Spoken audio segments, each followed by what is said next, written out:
ఫారెస్ట్గా మార్చినటువంటి సందర్భం ఉంది.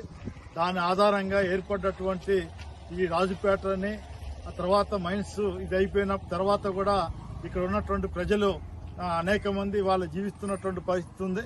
800 కుటుంబాలు పైగా ఇవాళ ఉంటున్నారు. ఇక్కడ ఉన్నటువంటి ప్రజలు అనేక రకాలైనటువంటి ఇబ్బందులను ఎదుర్కొంటున్నటువంటి పరిస్థితి ఉంది.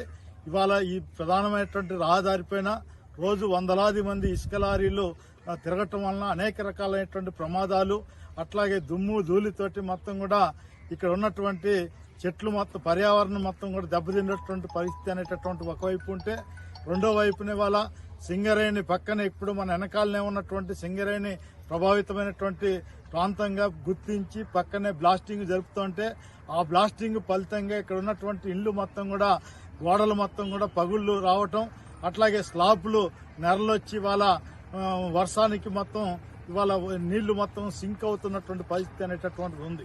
మరొకవైపు తాగేటటువంటి నీళ్లపైన ఇవాళ ఈ దుమ్ముతోటి తెప్పలు అనేటటువంటి తోటి కలుషితమైనటువంటి తాగునీరు అనేటటువంటిది వస్తుంది.